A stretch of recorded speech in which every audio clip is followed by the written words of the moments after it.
Turner Yell makes the stop in the secondary for Denver. 1st and 10. The fake. Good block in there, and down it goes. Caught at the 30. Welcome to the Fins tailgate. It's where we elevate. Miami Dolphins talk, yeah, we never hesitate. Breaking news, hot takes, we keep it up to date. And when the fans speak up, the panel resonates. We live that aqua and orange from the field to the mic. Breaking down the plays, man, we talk it every night. From Tua to the defense, you know we keep it tight. NFL moves, you know we got the insight. We open up the floor, yeah, it's your time to shine. Fans drop the heat with opinions realigned. You got concerns, bring them, we're gonna chime. The Fins tailgates, where we keep it prime. Welcome to the Fins tailgate, it's where we elevate. Miami Dolphins talk, yeah, we never hesitate. Breaking news, hot takes, we keep it up to date.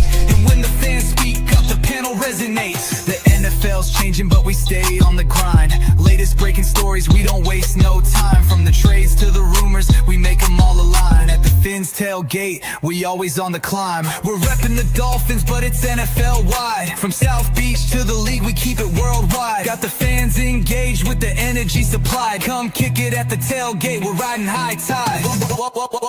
Welcome to the Fins tailgate, it's where we elevate. Miami Dolphins talk, yeah, we never hesitate.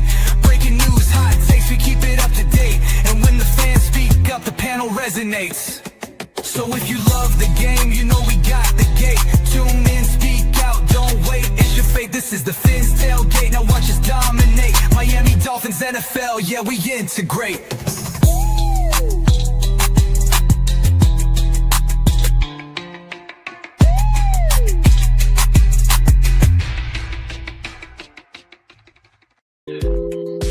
What's up, y'all? This is Chef Ju. Looking for a great chef for your next catering party, private party, office party, etc. with welcome watering meals and desserts? Let Chef Ju Catering and Sweet Treats take care of it for you at an affordable price. Call me at 786-804-8096. Also reach me at chefjukecatering@gmail.com. Direct message on Facebook and Instagram at Chef Ju's Catering.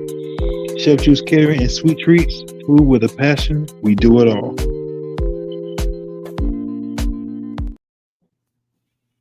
Good evening, everybody, and welcome to WCFL Dolphins Talk. Hope you all are having a wonderful night tonight. We have our special guest, the myth, the man, the legend, Mr. Richmond Webb. Papa Paul, how you doing? Yes, number 78 in the program, the one in our hearts. Good evening. How's everybody doing? Doing well. How are you? Good. You're the next to get in for the Miami Dolphins to the Hall of Fame. We are getting you in. Y'all have done a tremendous job. I remember, was it last year we were there for Zach and he went in, and y'all didn't waste any time. Y'all got started right then and there. So definitely appreciative and this and that, and y'all don't waver. Y'all keep it going. And I think what I really truly appreciate is not just one Dolphin fan club, but it's like a collaboration of everybody coming together, working together, and spreading the message on social media and all that. So it's something you don't have to do, but when people take time to try to get you an award or something that they think is definitely deserving, it means a lot. So I always say thank you, and I definitely appreciate it. Well, you're definitely more than deserving. I mean, how the Hall has overlooked you this long is absolutely amazing. When you're the all-decade left tackle of the 90s, protected Marino's blindside, 7 Pro Bowls, all NFL teams. How are you not in the Hall of Fame? Yeah, not to mention this. You guys, you had to defend another 78 that's in the Hall of Fame. Oh yeah.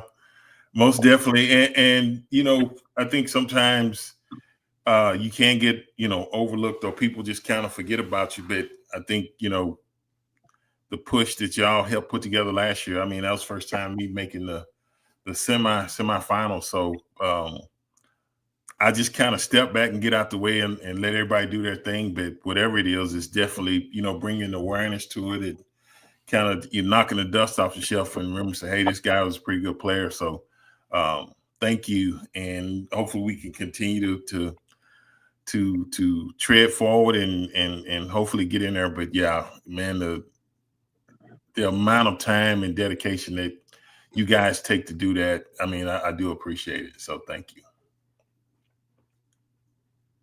Well, it's something that we're passionate about, and you do belong in there. There's no doubt. I mean, the hardest part, and I know I've heard you say it because I've spent some time with you on the cruise and at different events.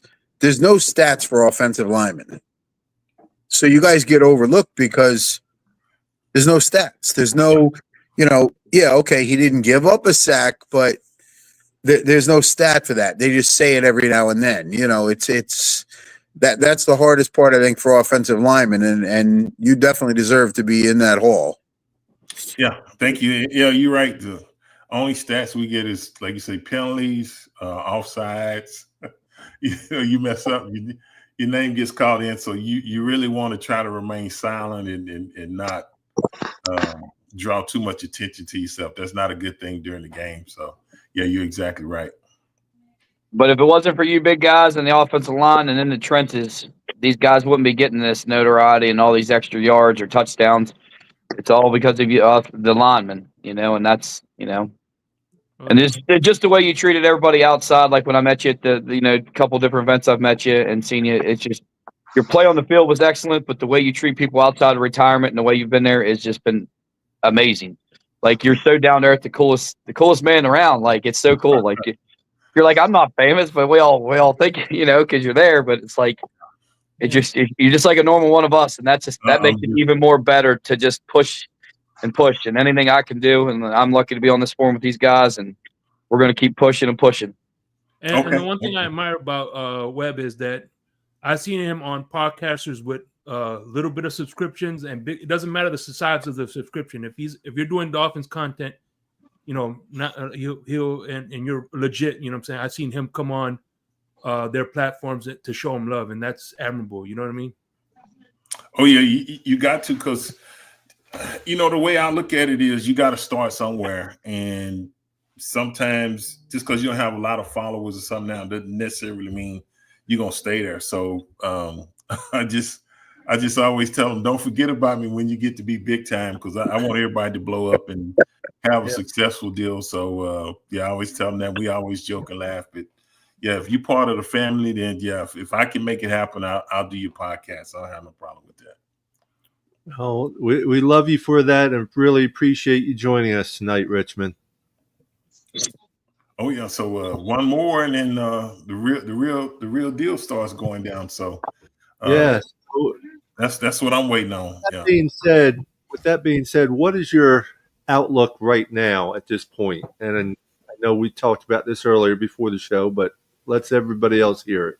Yeah, for me, I've been hearing, the positive news about, offensive line and stuff like that, the way the guys been working in practices, and I think it did good to work against, Detroit, stuff like that. But for me, I'm still waiting to see the starters play. That's what I want to put my eye on. I mean, it's good the young guys getting to work, but I want to see how, you got to work the kinks out and get your timing and stuff. And I hadn't seen that yet. So hopefully we get to see that against the Jaguars. But typically, I guess the old way, and that's all I have to compare it to. When I played, we would have been out there yet. But, everybody does it different. But I'm looking forward to seeing the starters get out there. And that's what I want to see, because that's what you're going to see majority of the time on, once the regular season starts. It's good to give the young guys work to see who's going to be your backups and stuff like that, or how you're going to work them into the rotation.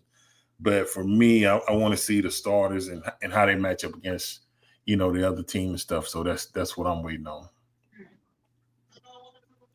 Now you said it's different now because obviously when you guys played preseason games. We played preseason games. We talked about it a little bit before the show, but 4 to 5. If you play 4 now, that's a lot, and that's typically you playing in the Hall of Fame game. And the first game for the offensive line, we probably play like a quarter and a half, at least quarter and a half. The second game we will play the halftime. The third game we will play halftime and into the third quarter, maybe a series or two, just to kind of get a feel of what it feels like to come back, go in the locker room, come back out. And in the fourth game or the last preseason game, you might get maybe a quarter, couple of series, get you out, and then let the young guys play. And then typically we would try to play like a Thursday or Friday, because that gives the coaches and the general manager and stuff to kind of evaluate who they're going to keep, who they're going to try to put on the practice squad, this and that. So nobody played, most of the time you want your games over by Friday, so Saturday, Sunday. But we've been playing preseason games on Sundays. That's different now. So everything, NFL is just continually evolving and changing. So I just look and say, okay, we didn't do that, but we're doing it now. So it's different. Are you amazed at how much the game has changed in the 20, 25 years you've been gone? Yeah, I am. I understand some of it. When it first happens, when it's new, it's kind of different. Even college football has changed, but I know a lot of it has changed due to trying to protect the players and player safeties and stuff like that. And the new rule that came, I don't know if it's a rule or whatever, but you've probably seen guys use them on the sideline. We used to call them ammonia caps or whatever, but you pop them and you kind of wave them, and smelling sauce. That's what some people call it. It's just an ammonia cap. You pop it and it turns red, and you wave it, and it kind of like alerts you or wakes you up. And now they're saying they're not going to provide. You can still use them, but they're not going to provide them. I'm like, well, if you're not going to provide them, guys still going to use them. So just a little different bit. I don't know if it's some legality or something behind that, but I just said, okay, but it continues to evolve. And I know some of it's to protect player safety. Some of it is to, I think they think it's more exciting, the more points you score, this and that. So they continually make rule changes and stuff like that. But it has changed a lot, but it has started to change even when I was in the league. So, yeah, you just got to adjust with the times. So, or like we were talking about backstage, how Dolphins really didn't play any starters, but if you look at the NFL league-wide, most teams didn't play their starters week 2 because joint practices are more prevalent now than before. How would you compare and contrast joint practices to actually a preseason game? I think it's good because, in training camp, it kind of gets monotonous. And I think the difference now is they don't get as many opportunities as we did. It's only maybe 11 padded practices. They don't hit a lot during the training camp. They only go 1 a days. We went 2 a day. So I can see where that put more emphasis on the practice workers against the team, because you like we talked about before the show started, you can put them in different situations, whether it's red zone, 2 minute, and really focus and work on to see how you're going to perform in different situations. So I can see that in the practices, and you can go either. I think when the Dolphins came last year, a lot of times our number one offense would work against sometimes their number one defense or against their number 2, and they would kind of flip it and fluctuate and vice versa on the other field. So it puts you in more game time situations, and it's definitely more competitive because you're playing against another team and you want to shine and you want to look good against them. But I can see where that's more beneficial, because when you think about it, like you said, even if they would have played, if you get 20, 25 snaps out of your starters, that's good. But if they go 3 and out, and they really don't get a chance to move the football, it's not really, you're not putting them in different situations. So I can definitely see the value in getting that, because you can script it in practice, where in the game you just got to go by how it goes. So yeah, I can definitely see how that's more beneficial. If the commissioner came to you and said, hey, you've been in the game, you've watched the game, is there one rule or one thing you would change or update? What would you do? I'm gonna say this one. I just hadn't adjusted to it, but I don't like the new kickoff format. I know it's for player safety, and that's why I have to keep telling myself. But kick it off, and then you got to wait till the guy. It's just I never seen anything like it. But I do know a lot of guys. They'll peel back and lay guys out. So I do understand the player safety aspect of it. Is just so different than the norm than what I'm used to, and it just recently changed. So hopefully, as they continue to do it, maybe I'll adapt to it. But that's the only thing that kind of sticks out when you ask me that question. I'm not a big fan of the kickoff the way they do it now. Winners, Russell, Derek, got questions? So, Mr. Webb, first I'd like to sit there and thank you for coming on the show again. If you were the offensive line coach, and I know we still got one more preseason game left, and with the personnel that we have right now, what would be your expectations of protecting Tua this upcoming season, especially our first real test going into Indy? Yeah, I think number one, like you said, the first game is away at Indy, so you already know you're on the road and you're playing in a dome stadium, and so it's going to be loud. So for me, the first thing I would really want to establish is establish the running game. And not that you got to run it 40 times a game, but you want to be efficient at running the football, because if a defense can make you one-dimensional, it forces you into a situation where you got to continually throw the football. So I would like to be able to see us run the ball, run it consistent in between the tackles, mix it up, and then bounce it outside. And I think we have a good mix of running backs to where we can hit them with different change-ups to where it keeps the defense honest, but it keeps them on their toes, where I think it's easier to game plan when you get your running game going, and then that's when you can pop and hit them with the play action or with the deep balls and stuff like that, because we have the skill set, we have the receivers and stuff. It's getting that offensive line tuned in to where you want to go out, and that takes the crowd out the game. If you can go down and establish the drive and move the football down, and you don't have to score quick. I'd rather see 10, 12 play drives, because that keeps our defense off the field. It keeps them fresh, but eventually it wears them down, and that's when the bigger plays come in the second half. So let me ask you this, because I hear this all the time. I've heard this. I've heard half people in the know-how say that preseason is for the fringe bubble guys, and then some other people say, listen, training camp and is kind of where the players make their bones, and they kind of already know who they're going to keep before the preseason starts. Which one is which, would you say? It's actually a little bit of both. Like, say, what do you bring to camp now? 80, I don't know, 90 guys. Mm-hmm. I would say probably out of those, you probably know probably a good 30, 35, because was it 53, 58 man roster? It used to be 53 when I played. It might be a few more, but it's the guys that's on the bubble. So it's you got some of your starters. You're looking at guys that either you signed that came from other teams to see if they can fit in and mesh, although you bringing in draft picks, and then you might bring in a couple of guys as free agents to where they might make a difference, where they're a hell of a special teams player that you didn't think that they were going to make the team, but then they're so valuable on special teams, it might cause you to have to reevaluate and say, okay, we're going to keep this guy, that guy.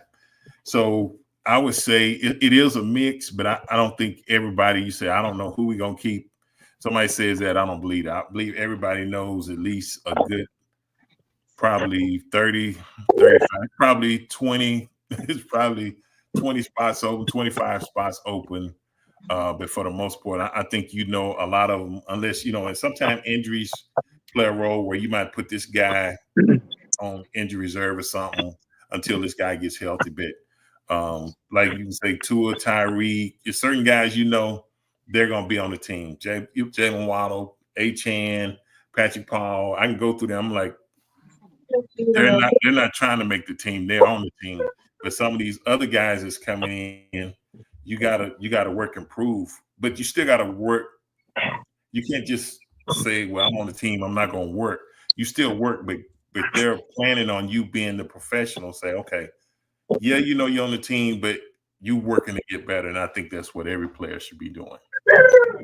Now, you brought him up, and I know you can't say too much, but what do you think about Patrick Paul? How's he look? I was going to ask the same thing.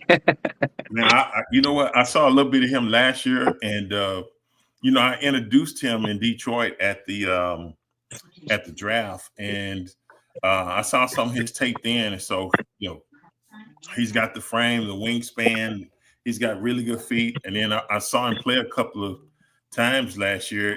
I think the good thing that he really benefited from was being able to study up under a guy like Teron Armstead, you know, consummate all-pro, one of the best tackles in the leagues last year. You know, I was kind of hoping he might, you know, come back, but I know he's had some injuries, and he had already been saying he might retire.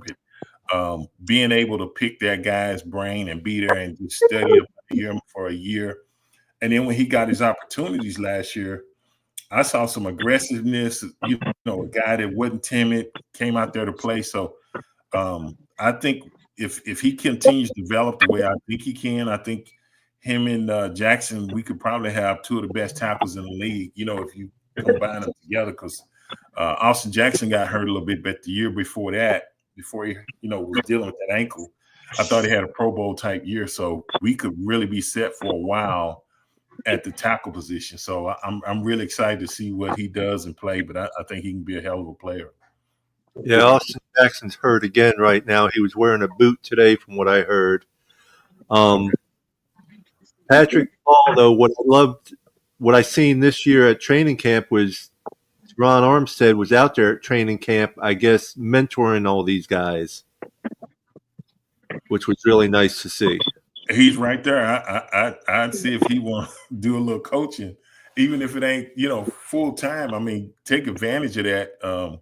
I think we got one of the best line coaches in the league, but some things they might share with Teron, since he's a former player. They feel they can open up about it, ask questions. But I mean, that's a valuable tool set behind that type of guy with that type of caliber. And like you say, I've seen him on Twitter where he was out there. You know, people show video where he's out there with the team, which I think is great. But, yeah, you definitely keep a guy like that around. Hey, Richmond, what is your thoughts on Patrick Paul's transition from being a rookie to now where he looks like he's in a lot better shape? And has he reached out to you for any advice? Because, you know, you went up toe to toe with some of the top defense ends in the league, you know, in your time, and we got some good ones he's got to go against this year. Yeah, no, unfortunately, I haven't had an opportunity to meet him. Go down for a couple of games this year, and I know I'll be in Charlotte. But I just love to say hello. But he hadn't reached out to me. But a lot of times, I think, you know, what people fail to realize is when you come out of college at probably 21 or 22 years old, your body is still developing. So as long as he continues to lift the weights and stuff, he's going to continue to fill out and all that. His body's going to continue to change, and that's to be expected. So probably till he's 27, 28, his body will continue to, you know, he's just really coming into manhood. I'm not calling him a boy, but he's still got room to develop and fill out. So that's a good thing. No, with that point, you're absolutely right, because what a lot of people don't understand about athletes is your prime years are 25 to 28 or 25 to 30, because you finally caught up physically to what you know mentally. Yeah. Your muscles aren't done expanding, growing until you're about 25, 26 years old. That's why most athletes, those prime years are 25 to 20 or 30 years old, because mentally, physically, they're in the same place now. Yep, you're exactly right. Yep. And if he just keeps his body, you know, in the shape and keeps trying to do as well as he is, keeps lifting, take care of his body and mentally and everything, he's still got a long ways to go. And that's a good bright side. Like you were saying, you know, we could possibly have two of the best tackles in football with Austin Jackson, with Patrick Paul. Oh yeah. It's gonna so come out. I'm excited. Like a minute too, it's gonna come out. I love the day like today where he was like he said he wants to prove him wrong about the last year being the 30th, offensive line in the league, and you could tell these guys and that crew this year they're really trying to make a difference this year, and they want to show something. So I really hope we can do it with all the primetime games. It's going to be exciting. Yeah, I think anything you can use is motivation, and as a player, like you said, what was he 30? He went in the second round, so it was several guys probably went before him, and with going to the combine and working out and stuff like that, you probably felt that you were better than some of these guys. So you say, okay, now I'm getting the opportunity to show these other teams where they made a mistake, where they possibly should have taken me earlier. They'll see now, the player I've become. So I love it when people use motivation like that. Good evening, gentlemen. Good evening. What's up, Russell? What's up, Russell? How are you, brother? Good evening, Russell. I'm very good. Richmond Webb, God bless you and your family. I follow you on Twitter. I listened to you earlier saying about the two-a-days. My uncle Clarence Brooks was a coach under Dave Wanstead, and I can still remember the two-a-days at Davie in the extreme heat, and they were actually hitting back then. And of course, with the league rules now, with 11 padded practices now, and you're playing lesser preseason games. I actually remember you playing when it used to be the Southwest Conference. That's way back in the day. You're right, brother. That's Texas A&M. It's funny. A long time ago. Yeah, man. Well, I'm 61, so I remember the games because my dad, rest his soul, was a big Oklahoma Sooners fan, and we used to argue about football all the time. And my godfather was a big Texas A&M fan. Okay, all right, I'll take that. Yeah, not me. I'm not Texas A&M. But I remember Texas A&M, Kyle Field. I remember that, the 12th man. Yeah. Good times. That's good times. That's it.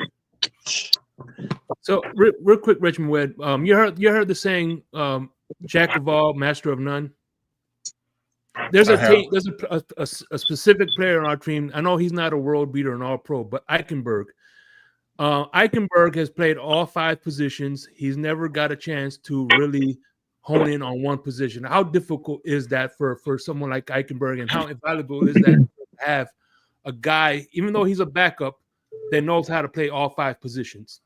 Yeah, I think it's definitely tougher, and I think that's the part. Typically, when you're a backup, and whether all 5 or 3, like I would really probably consider him more of a right guard, left guard, center guy.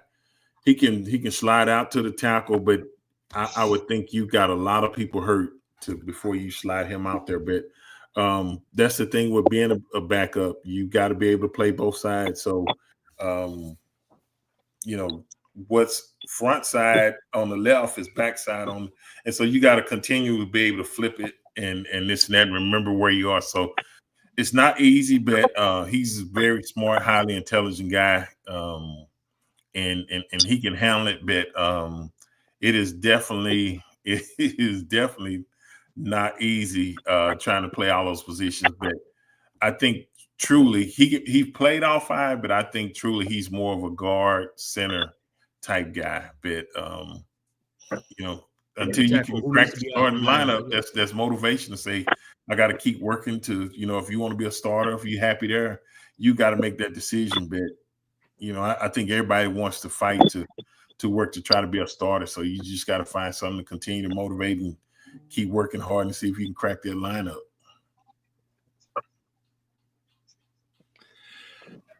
Question. Go ahead, Bob. Paul. Okay.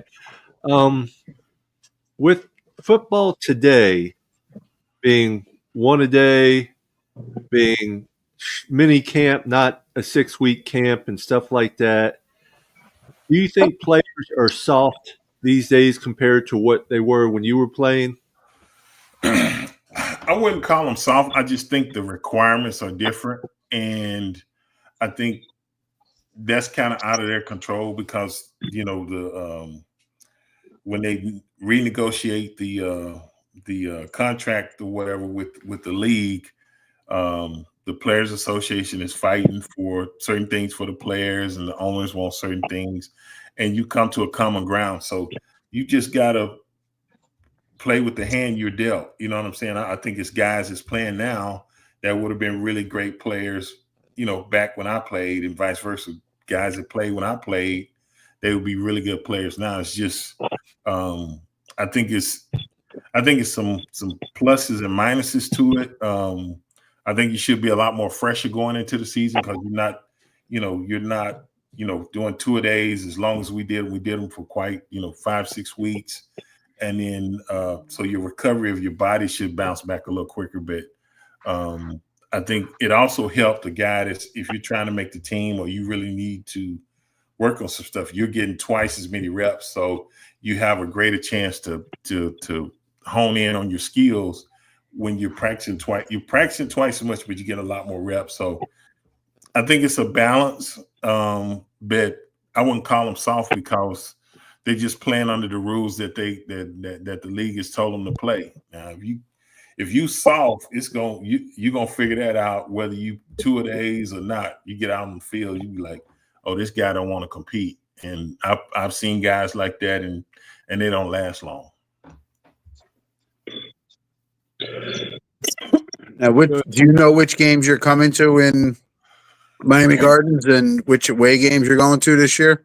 I will be away. I know I'll be at Charlotte, Madrid, Spain. I'll see you there. I will be at Fan Club Weekend. That's in October, right? Yes. Yes. What game is that?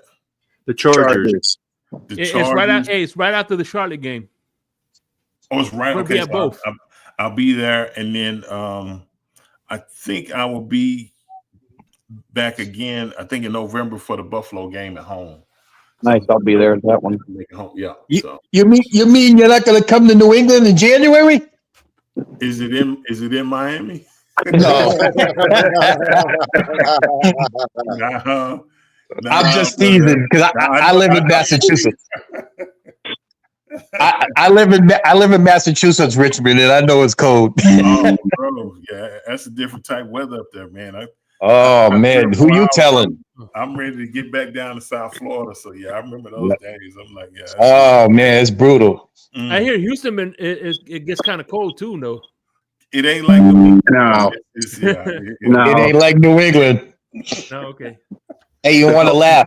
I remember the Dolphins coming here. It was like they were battling for first place. It was Ricky Williams, Jason Taylor, Jay Fiedler, and I met my uncle at the Omni Hotel in Providence, and I saw them getting off the flight on the news the day before, and I already knew they lost. I was like, oh yeah, this game already over, and they ended up losing 11-0, and it was so cold that it was a 4:15 game. We had to shovel out our seats.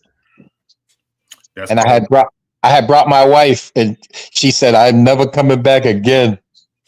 Yeah, I remember we played up there. It had to be close to January, but anyway, it was so cold. And I think this was in the old stadium before they built the nice new stadium. But the field was froze, and it really didn't have grass, so they should just spray paint the dirt. Yep. And you couldn't wear like 7 studs of molded bottoms, because the ground was froze, and so you just slip all over. So you had to wear like a turf shoe or a rain turf shoe, because you couldn't get any grips on the molded bottom. They wouldn't dig into the dirt. So I was like, man, this is something different up here. Yep. The old stadium, they used to have aluminum bleachers, and it got so cold the end of the first quarter, you couldn't feel your legs till you got home. I think it's, you know what, I always said, in those cold weather games, I always think it's harder on the fans than the players, because you got to sit in that seat. You can't move. You just, players can move around. We got a heated bench. You go out there, play a little bit, you might come back. But when you just sitting there for, 3.5 hours, that's got to be brutal. But, and it's even earlier because you're tailgating and you're there early, super early. Oh, it's a long day for someone that ain't getting paid. Believe me, there's been many a game. I went to I go to all the games here. I don't care what the record is. I don't care what time of the year it is. I go to cold, warm, whatever. And it's so weird that people that come up here, they're like, oh man, this is crazy. I'm like, yeah, you ain't seen nothing. When the season's over, the worst month out here is February. I'm like, well, thank God there's no football in February. It's the Super Bowl, but it is brutal. I mean, I don't mind if it snows because usually if it snows, it's in the 30s. Yeah. But when you get those days where it's 15 and you're looking outside and you can see sheets of ice on the street, you're like, nah, this is not working. Yeah, that's a different level. And I remember it wasn't, well, I don't think it was New England, but I know Buffalo last year was a couple of, was it playoff games? It was in January where they got so much snow, they had people volunteering, cleaning out the snow in the state. It was like crazy. I was just like, man, that's. Well, you know, New York, they get that lake effect snow because it's a Buffalo, you know, high elevation.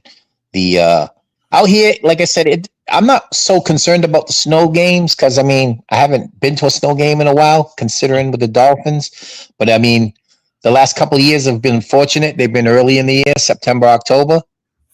And there was one January where Bob Sampson, who goes to all the games, he came up and he had never been here. And he was like, oh, I'm going to bring all this winter gear. And that was one day, it was 62 in January. It was January 1st, the game. It was 62 degrees. Oh, that's warm. Yeah, but the next day it turned to 32. So I said, you lucked out. Like my buddy Saul's coming in January. Hopefully it'll be in the 50s. I'm hoping. Shit. But you live in Philly, you know. I mean, it's cold in Philly too.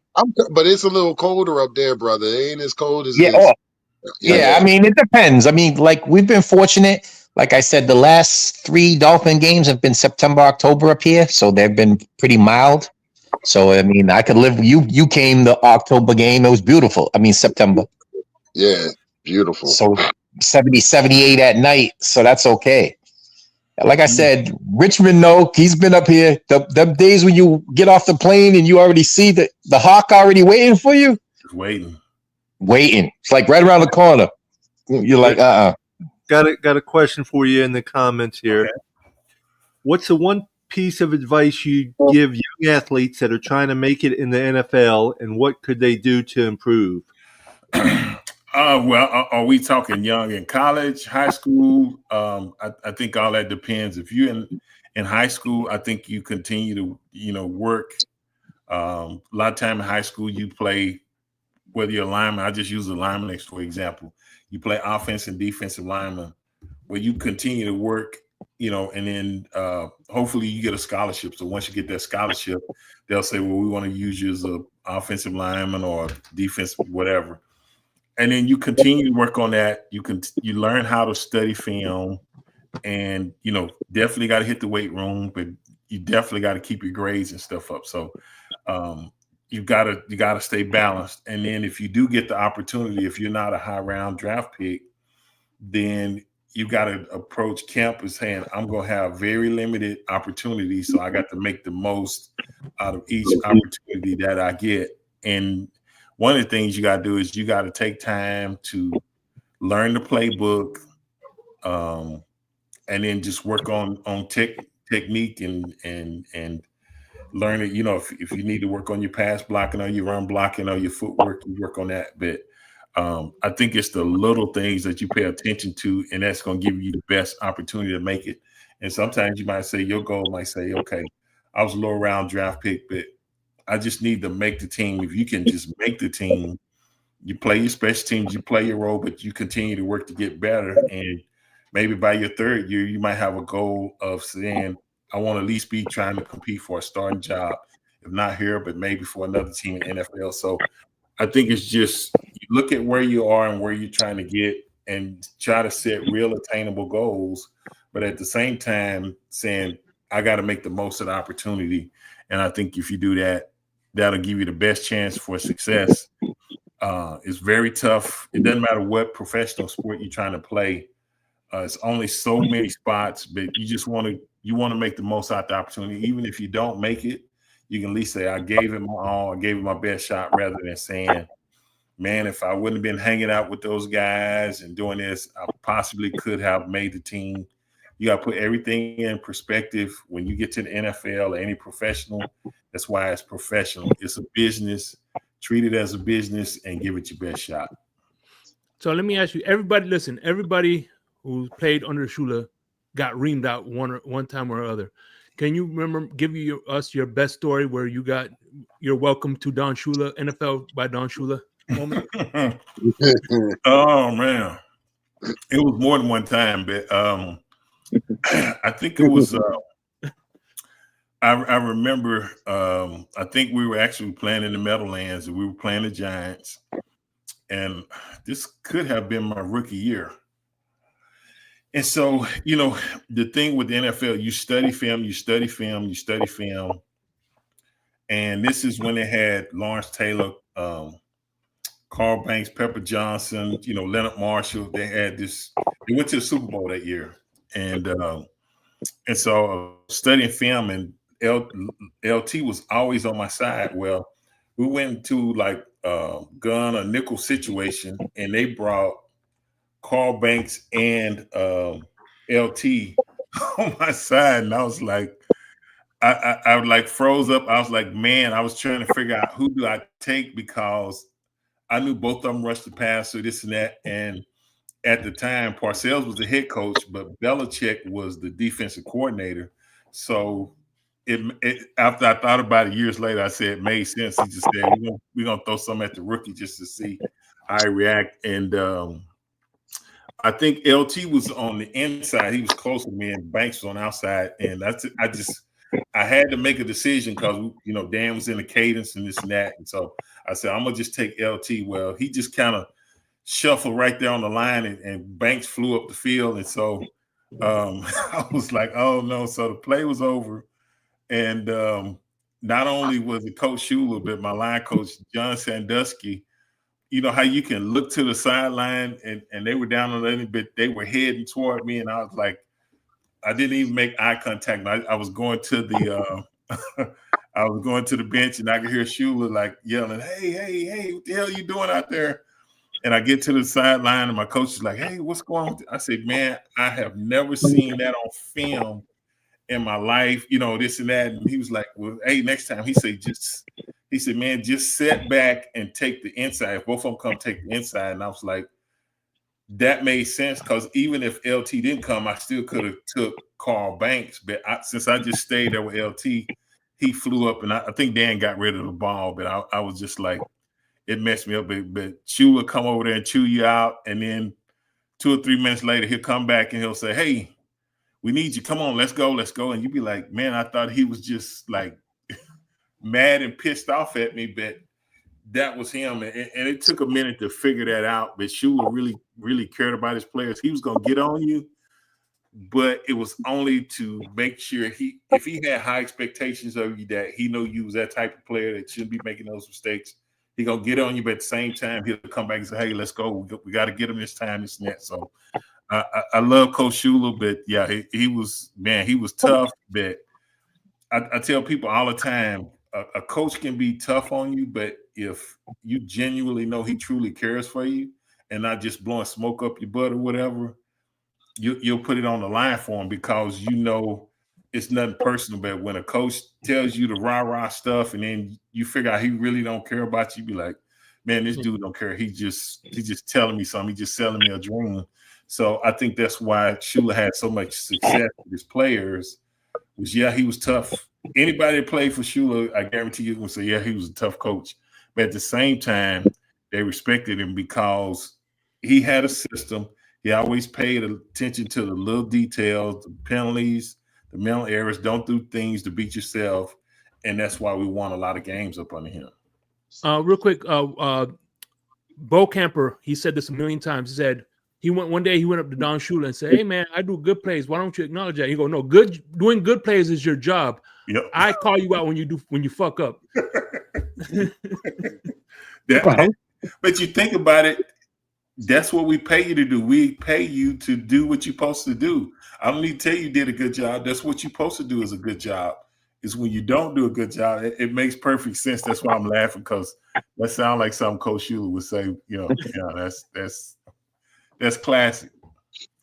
Another interesting thing. The Dolphins, for like probably 20 years in a row, they were the least penalized team in the NFL under Shula. Every year he talked about that, and every single year. If we played New England Sunday, Monday when we get back, before we have our main meeting, he would go through. We had penalties for this, and this, and then he would say, "Hey, instead of being in 3rd and 10, we could have been in 3rd and 2, and possibly been easier to convert that first down." So it's like you don't think about it at the time, but he always kept that at the forefront, and that's he took pride in being one of the least penalized teams every year, and we were always one of those teams because we worked on that. Even in practice, if you jumped offside, he would jump your ass. It wasn't just in the game, because the way you practice is the way you're gonna play, and that's it worked. It was a system, and he stuck to it, and it had worked for so many years. So that's what it was. But it helped us out tremendously. Hey, Richmond, since you retired, have you done any coaching or anything for like the high school level or college, or tried to help mentor some young athletes? I've talked to a couple of. I hadn't coached.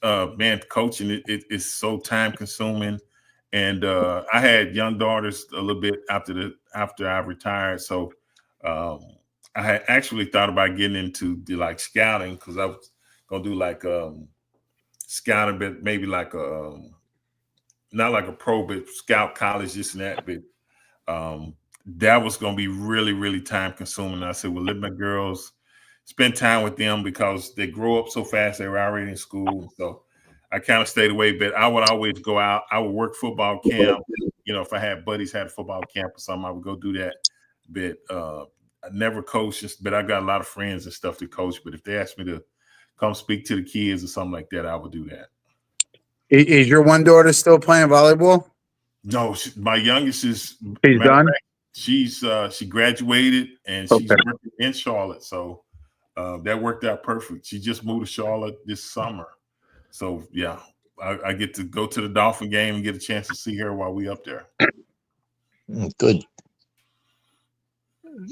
Okay, who is more difficult to deal with, Bruce Smith or Lawrence Taylor? That would be Bruce, and I think the reason is Lawrence Taylor, or LT, was in the NFC East. Bruce was in the AFC East, and so I played him 2, sometimes 3 times a year. So, whereas LT was an outside linebacker, I wouldn't always necessarily assign to him, but most of the time Bruce lined up either over me or outside. Sometimes he moved down over the center, but I got a lot more reps against Bruce Smith than I did probably LT. So, yeah, Bruce Smith was a tougher assignment. How about Derek Thomas? I played against him. One of the fastest guys I played against. Probably was the closest thing to the next LT, but just a great player. And we were really, really good friends. And he was actually from Miami, played at Alabama, and then, played long time with the Kansas City Chiefs. So, yeah, great player. Now, yeah, a little bit of a different note, because you're a big Texas A&M guy. Mm-hmm. Is there anyone we should watch out for the next couple of years? At A&M now? Yes. I like the we had a few D linemen get drafted. I think one went to Tennessee, one went to the Bengals, and forgot where the other guy went. But coming up, Marcel Reed, I really like that quarterback. I think he needs to bulk up just a little bit. I like he got hurt last year, but he was having a really good year. Le'Veon Moss, he was a running back we had and had things rolling. So those are 2 guys that just stick out. I think we got some receivers that transferred in from NIL, and hopefully the offense is going to be a little bit more explosive this year. But yeah, those are a couple names that's just coming to mind right quick right now. Mm-hmm. Now, do you go to many of their games, or? I do. I'm gonna try to make at least 3 of those. But when I'm not like going to a Dolphin game, I normally try to catch A&M game if it's in College Station or something like that. So, and I'm only about an hour and a half away from there, so it's a bad drive. No, I know where you live. I used to live in Brenham, Chapel Hill. That's pretty country over there. Yeah, I know exactly what it is. Yeah, we talked about that. Yep, you sure did. Yep. Richmond, what do you do? Like, what do you do in your spare time besides, being a family man, taking care of the family, and still keeping in with all that? What do you do now, like on the side? Honeydews. That's tough. Yeah, we're all on that list. No, I do, man. I got a couple of buddies I go eat lunch with from time to time. I do a little gardening.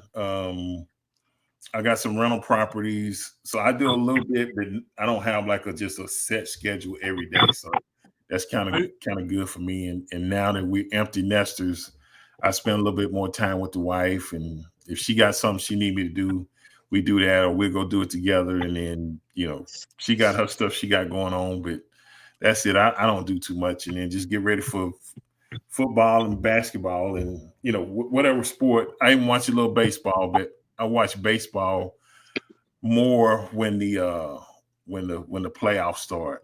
It's a lot of baseball games. I was like, I watch every now and then, but it's a lot of baseball games. So Who do you follow the most through baseball when you do follow? I follow the Astros since I'm right here, and then I live in Houston, but I'm from Dallas, and so I think it was a couple years ago they were going back and forth with the Rangers, and the Rangers beat them. And I got a lot of people from Dallas, and he wanted to talk trash and all that. And I'm like, bro, I got the best of both worlds. Y'all live here, and I root for them, but you forgot I'm from Dallas too, so I can't really hate on the Rangers anyway. So that there, but I like the Yankees. I like Judge and all that. So long as it's a good baseball game on, I'll watch it. Yeah. Well, I know you offered us up an hour, Richmond, and I know it's about that time. We really appreciate you joining us and giving us all the information you have to give us. Is there anything else you'd like to say about the Dolphins before you leave? Hey, I'm looking for an exciting season. I know I just want us to get through this Jacksonville game. I want to see what the starters look like. Want them to come out and have a good showing. But man, let's just get this game, get it over with, and come out healthy and get ready to beat the hell out of those Indianapolis Colts and start the season out right. Yep. Be at that game. Give the wife and kids our love, and we really appreciate you, sir. Thank you very much for all your time. Hey, I appreciate you, and we'll do it again. We stay in touch. So thank y'all for having me on the show. God bless, brother. Brother. We ain't gonna stop trying to get you in there too. Hey, we need to get more shirts. Keep pushing it, everybody that's watching. We got to get Richmond in. He deserves it. And this one I know is from your wife, but thank you, Big Daddy. That's what you call me. Yeah. That's what you call me. All right, I'll see y'all later.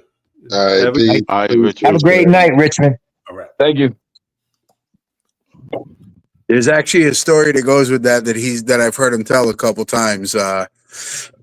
When he married his wife, and she happened to be around a facility one day, and she calls him Big Daddy. Well, his teammates heard it, and they started busting his balls about it.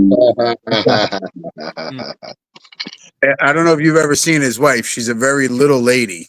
Yeah, she's petite, small. Yeah, she's about the size of my wife. Yeah, exactly. Together last year at the Houston game. When we did the event at the Marriott for him, when we did the whole thing, was his wife there? Or was it just him? No, just him. Okay. And his wife is an absolute sweetheart, just like he is. Yeah. Yes, he is.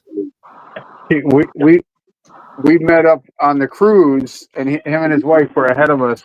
And when we came to the opening, I said, "Hey, Richmond." He turned around and goes, "Hey, Johnny, how are you?" I said, "Can we get a picture?" His wife goes, "Oh, give me your phone. I'll do it." No hesitation, no nothing. Yeah, the best thing when we were at that event and everything, like, it was so nice. Him, OJ, and I'm trying to think the other couple guys that were there. Terry Kirby. Terry Kirby was there. They didn't feel pressured. They were just so down to earth. Like, them guys, like, it was just awesome how well they treated everybody, even, and it was cool how so down to earth they were. Well, that's the thing. If you get to meet these guys, and the ones you do see, like the ones you mentioned and stuff, you see these guys all the time. They're always nice. But think of how many guys have played for the Dolphins over the years that we don't think about it, but they're never at functions. They don't hang out just because they've moved on with life. You know, football isn't part of their life anymore, so they're not hanging out with the fans and seeing stuff. But, you know, Richmond comes in from Texas a couple times a year, 2 or 3 games. You know, he did the first cruise. You know, we had that event for him at the hotel.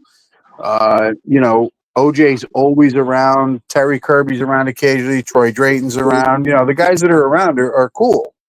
Yeah, well, perfect example is look at Cameron Wake. Cameron Wake was all business. He wasn't really one of those guys that to hang out and you know, sign autographs or something like that. He was just all business. That's one guy I would love to meet. I would love to meet Cameron Wake. How you doing, Crypto? What's up, Crypto? No, what's up? Hey, what's going on, everybody? What's up, Crypto in DC? Paradise. Can everybody hear me?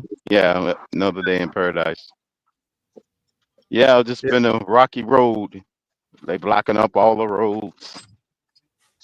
A lot of traffic, man. You're in DC, Crypto, right? I gotta navigate. Yeah, I gotta navigate this traffic whenever the police or Secret Service are blocking or whomever blocking the road.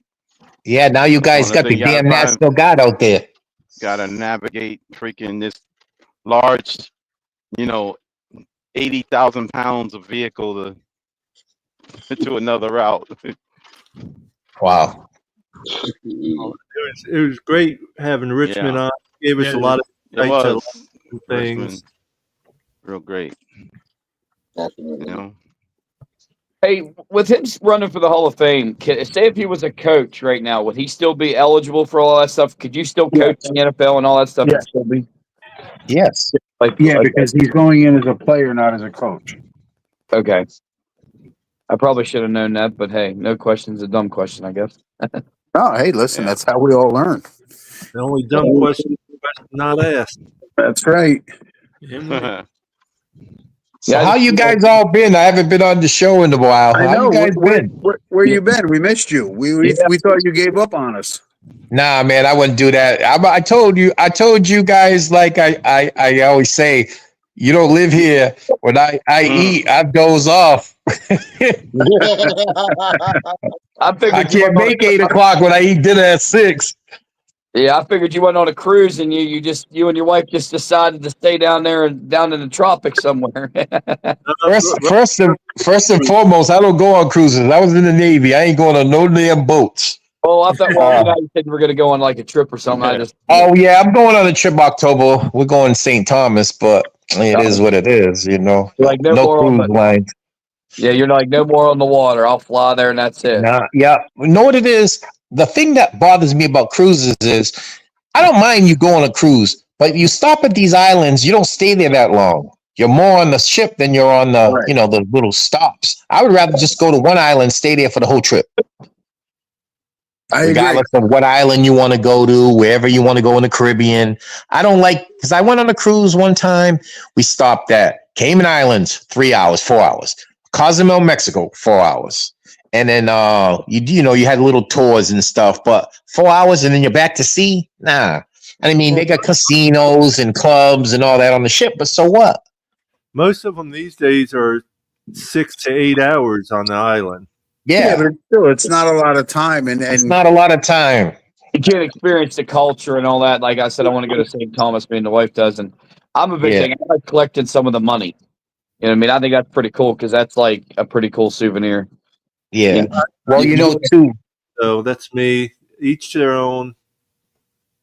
Well, back in the day, you know, you could go to these places. You were buying like alcohol, and you could declare so many bottles and bring it back. Now it's all kind of hectic. I mean, oh, trust me, I knew back in the day, my dad ran the gamut on declaring bottles because he used all of us kids to because we were allowed 3 bottles each. Yeah, 3 bottles each. Yep.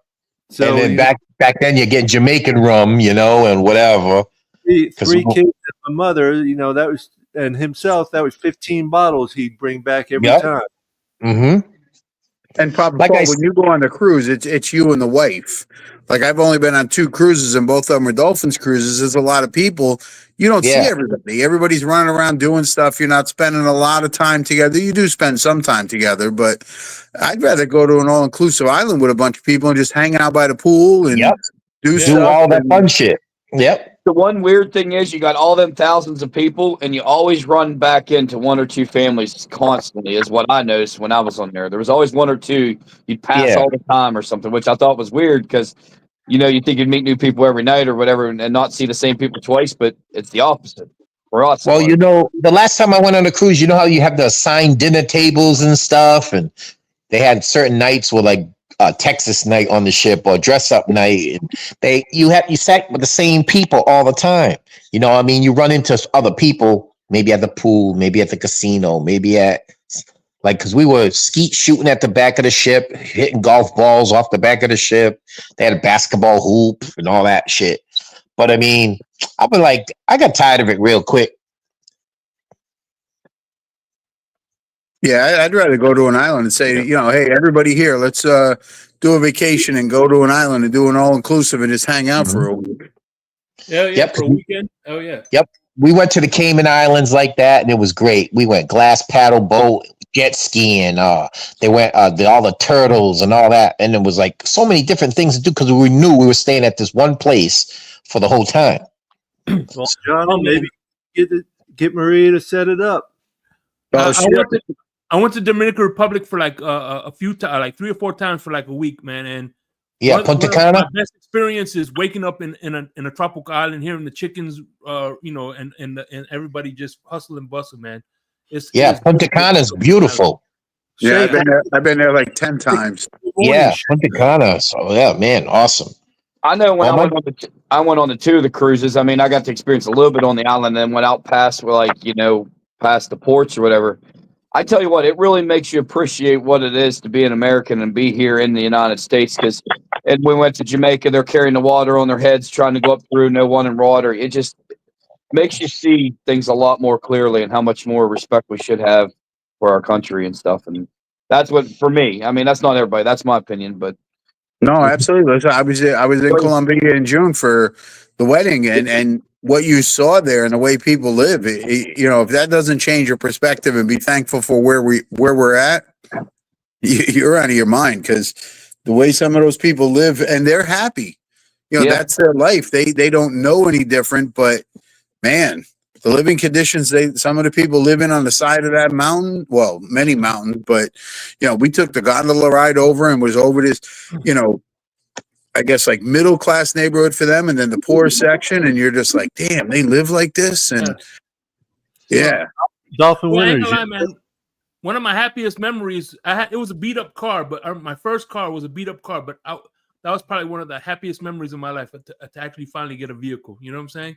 Yeah. You don't have anything, and you get something, man. The level of happiness you have is, and that's pretty much how it is with them. You know what I mean? Yeah. Any little thing they could get. No, I took that gondola ride with Holly and DeRicky and JD and his wife and Burke, and you know, we were just like, damn, you know, and you know, we all lived Florida, Jersey, you know, and we're like, wow, you know, if this doesn't make you look at things and say we got it good, nothing will. Yeah. You know what it is too, though, Johnny? We got people here in this country that act like entitlement, and they don't realize how bad those people got it. Live over there for a weekend, see how you like it. Facts. Drop you off in Bogota or Havana or some messed up place around the world, and then you'll be wanting to get back to America, regardless of what state you live in. Hey, Dolphin winner. Hey, go ahead, Paul. What's up, Paul? I was just beginning to wonder. I haven't heard much of you. I thought maybe you smoked one too many and passed out. Listen, you guys have been asking one the right in the cabinet and all that stuff, and I've been just chilling. Okay.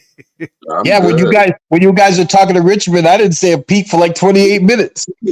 I was like, you guys are doing your thing. I was a little nervous to speak, but then you guys answered all the questions and point on like Johnny O and Shake guys. You guys were killing it. Like these questions, and they were great. Well, I've been lucky enough to hang out with Richmond quite a few times, and the entire cruise, and the second time I met him, I'm like, "Do you remember me?" He goes, "Yeah, I met you at the Cleveland game." I actually had to go back through my phone and look and see the pictures and go, "Damn, it was the Cleveland game." He said he's gonna be at the Chargers and the Chargers, Panthers Carolina. game. Panthers. And he said he might come back for the Buffalo game. I'm gonna be at both of those. I'm gonna be And at both of those. he's going to Spain as well. So Yep, in Spain. So it'll be at least 4 games. I got I was at least coming to thank him three for more protecting chances the to best. hang out with him. Yeah, I was coming to thank him for protecting the best quarterback of all time, keeping his jersey clean. Well, one of the reasons Dan is the best is because he had Richmond protecting his blind side, him and Sims. All right. Yeah. You know what pisses me off about all that too? He played the toughest position to protect Marino, and then he gets penalized. Him, Clayton, and Dupa, because they all put it on Marino being so wonderful and so great. But without him, All right. Good point. there's no Marino. Oh, Right. man.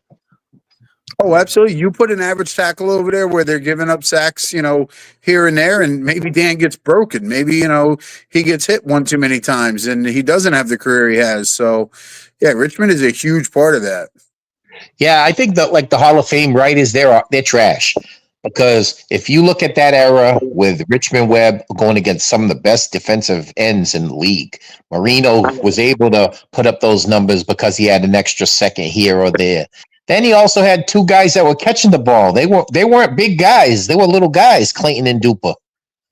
So, I mean, they get penalized a lot. Then you see other receivers make it, and the first thing they say is, "Oh, well, he didn't have Marino throwing the ball." Well, it doesn't matter who throws you the ball. You're still going to catch it. Absolutely. But I mean, listen, How many more years does Richmond have eligibility before it goes into the next phase? it's Well, I only hope he like, gets in this year. I mean, come on. This is getting sickening already. it's Oh, yeah, only like I mean, it's only yeah. like 2 or 3, but I mean, come on. Anybody with any common sense, look at all the stats that are on that shirt you're wearing. Oh, Yeah. there's a ton. It fills the whole back up. Right. I mean, all defensive, all decade team of the 90s at left tackle. What the hell does that tell 7-time you? Pro Bowler, 5-time All Pro. I mean, Yeah. come on. Well, It's see, a that's the joke problem, already. Johnny O. You said it right there. Anybody with common sense, that's not common anymore. No, it's not. Hey, you guys, you know this too. Just think about this for a minute. When Zach Thomas finally got in, he had better numbers than the 3 prior linebackers that got in ahead of him. Right. He had better stats than Urlacher. Well, Yeah. him and Urlacher are very similar, but I mean, I don't know what it is, and I guess we're Miami fans. To me, there's some kind of bias because Richmond definitely deserves to be in. Clayton deserves to be in. Zach deserved to be in first ballot Hall of Fame. There's no way he should have had to wait 10 years. I mean, the guy was just phenomenal. Richmond was phenomenal. You know when Richmond should have been in? He should have been in ahead of Baselli. Well, he should have been in the first year he was eligible, 5 years after he retired. And here we are like 22 years later, and he's still not in. It's ridiculous. It is ridiculous. When's the voting open up for on that? When's that start opening back up so we can start voting again?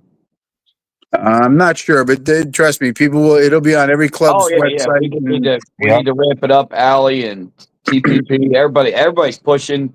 Ashley and all them, everybody's doing it. Oh, boy. Well, Richmond was just on Ashley and Lewis's show last week. He's been making the rounds. He's been on a couple different shows. So, right, everybody's been trying to push. So, and they should because he well deserves to be in there. I mean, I don't. How can anybody sit down and argue he doesn't belong in there? Right. We got to see if Chris can get some more shirts made and all that, or maybe make another one and do another one for charity like he did, or the thing. I know it's a lot to ask. We probably got to ask Chris about all that, but I'm sure he'd be honored to do it if he's, with everything going on with him. But we got to get more of these shirts out. We got to get more stuff. We got to just keep pushing. Because a broken clock is right twice a day. I can't understand how these jackasses in Canton have not put him in. because Agreed. it's unbelievable already. I mean, you just like the eye test. Stevie Wonder could see that Richmond Webb should be in the Hall of Fame. Absolutely. I mean, come on, man. We're all fans, and we all, like you said, it's a little bit of bias, but come on, man. Even if you weren't a fan, my dad was a big Minnesota Vikings fan, and he used to always say about Richmond Webb, Richmond Webb, he reminds me of Ron Yeri for the Vikings. And I said, Ron Yeri? He said, yeah. He just dominates his position. You don't have to worry about that side of the line. Don't matter what else goes on anywhere else. You don't have to worry about that side. And as a young person, you don't think about it like that. You're like, because you're so enthused with, Marino zipping that ball to Clayton and Duper and the offense fly. But you're not really worrying about that side. Know why? Because he had it locked down. Yep, and that's how Marino was able to get all them yards. He knew that Webb had his blind side, so he could take that little extra second if he needed it to zip it down there, and made a big difference. Yeah, like I said, we're all fans, and of course we, it's not bias already now. It's just facts. The dude is the best left tackle in that era. He made the all-decades team. They only put 2 tackles on the all-decades team, and he was one of them. Right. But yeah, he's not in the Hall of Fame. That makes absolutely no sense. And for last year to be the first time that he's ever made the semifinals, that's mind-boggling. It is. Was it 15 or 25 for the semifinals? 25. 25. But and the problem is, if you look at the guys that are eligible this year, it's still going to be hard for him to get in, just because of the names that are eligible that only retired 5 years ago, 6 years ago. It's sad. It is sad. It gets harder and harder every year because you got guys. Yeah. You know what, too, that is kind of upsetting? Like this year's Hall of Fame class was only 4 guys. Why can't you have 8? Or have 8 every single year? Or 9? Or have at least some classes are bigger, some classes are smaller. This class was 4 players. You couldn't have added Richmond Webb 4 guys.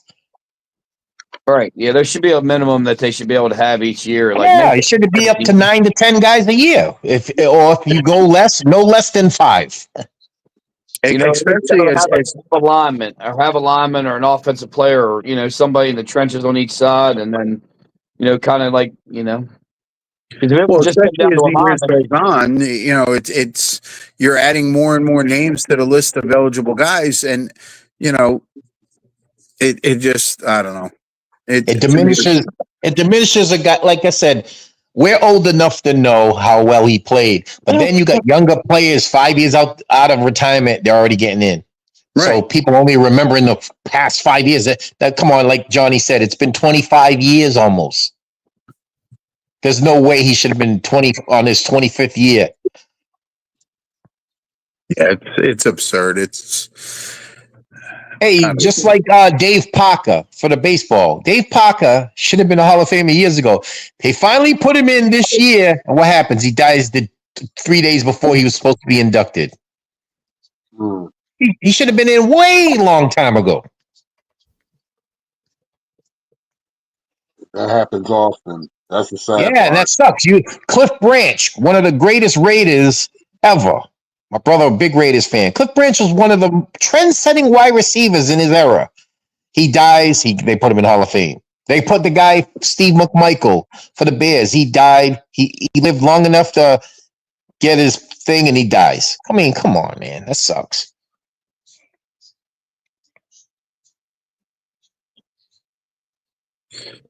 All right, gents, I'm going to call it a night. Yeah, me too. Yeah. All right, my brothers. Thanks for having me on, man. Thanks for having me. Thanks for having me, Papa. Thanks, guys, for having me. Anytime, Crypto. You're more than welcome anytime. Yep. But that Peace, being love, fins up, all. Peace, love, fins up, guys. Peace, love, fins up, fellas. Let's keep pushing to get Richmond in the Hall of Fame. Fins up, everybody. Richmond. Yep, we got to keep it going. Peace.